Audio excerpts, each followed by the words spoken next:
Hello guys. Hello. This is for Sagittarius. Sagittarius, welcome dito sa aking channel. Kapalaran 888. Welcome guys. Alamin natin kung anong messages, vibration, gabay, energy para sa inyong lahat. Reflection, Sagittarius. Okay, reflections. What you contemplate can actualize. Sorry. Diba? This one, reflections or manifestation or affirmation, pare-pareho lang naman sila. So, sinasabi ng bara sa'yo dito na kung ano yung iniisip mo, mangyayari yan. Kung ano yung minamanifest mo, mangyayari yan. So, ngayong buwan ng July, in general, kailangan maging positibo ka lang. Be positive and huwag kang padadala sa mga negatibo sa paligid mo. Okay? Yun lang. Okay, kailangan pag-isipan mo ng mabuti yung mga bagay-bagay sa paligid mo. Kasi minsan, sobra-sobra yung pag-overthink mo ng mga walang kwentang bagay eh.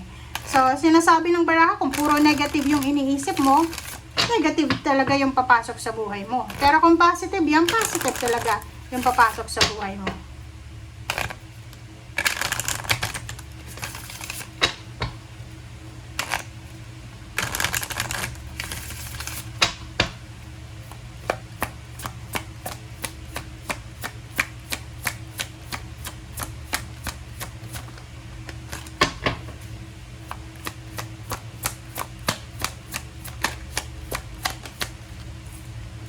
Okay, embracing the future.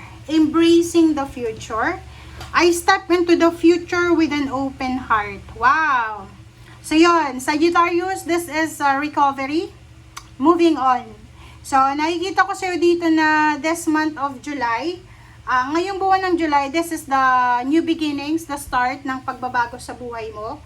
So, maybe magre-relocate ka, lilipat ka ng trabaho, or pwedeng moving on from negative situation, from toxic situation. So, magiging maganda, magiging maayos yung takbo ng relationship mo dito. Okay? Kung relationship yan, nakikita ko na etong sisimulan mo ay maganda to.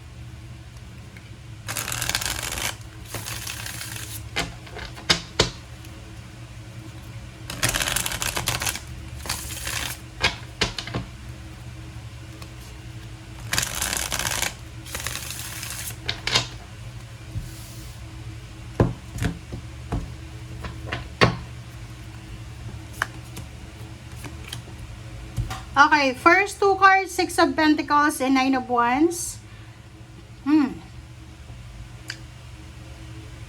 Nakikita ko sa'yo dito na, Sagittarius, na if nakakaramdam ka ng pagod, this month of July, kung halimbawa na physical na pagod, magpahinga ka. Okay? Kasi, nakikita ko sa'yo dito na papagod ka.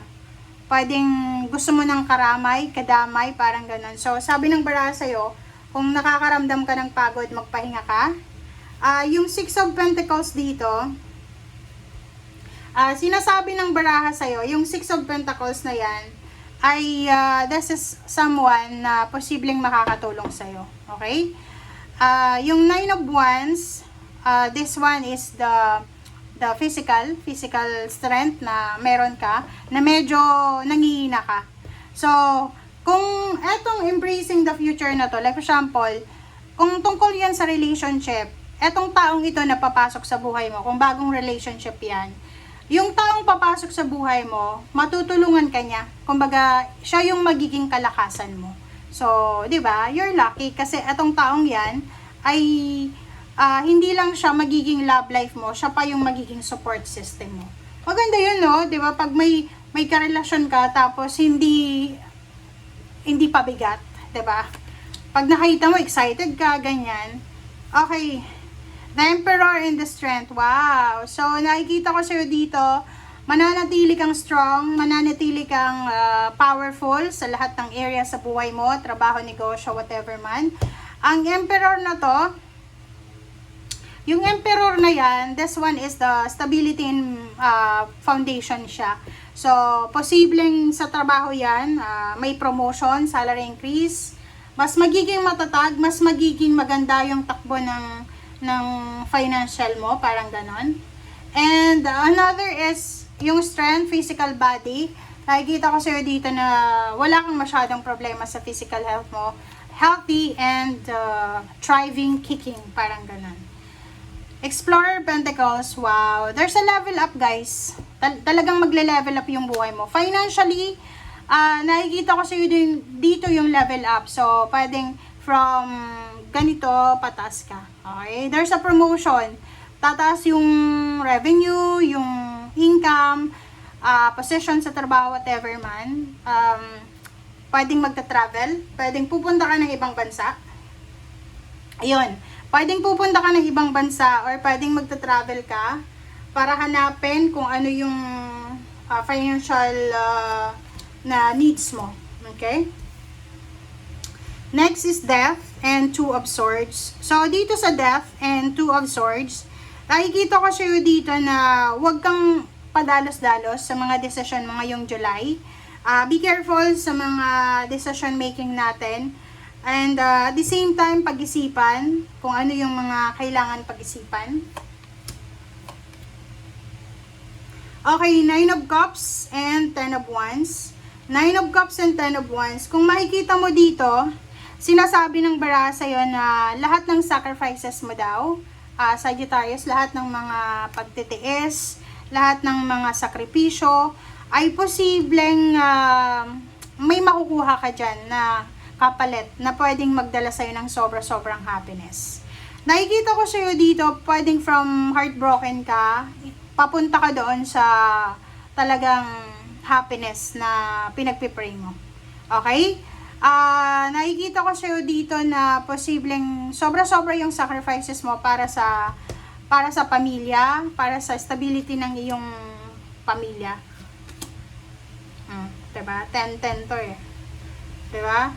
Sabi ng baraha sa'yo dito, yung mga rason kung bakit ka malungkot, kung bakit hindi ka naging masaya sa past mo, parang ibabalik sa'yo ng universe. Alam mo yon, yung babayaran ka ng universe ng pera, 'di ba? Lahat daw ng luha, parang ganito yun eh. Lahat ng luha, lahat ng mga sacrifices, lahat ng sakit, hirap na pinagdaanan mo sa nakaraan, ang kapalit daw nun ay pera, financial balance, 'di ba? Lahat ng sacrifices. Tingnan mo.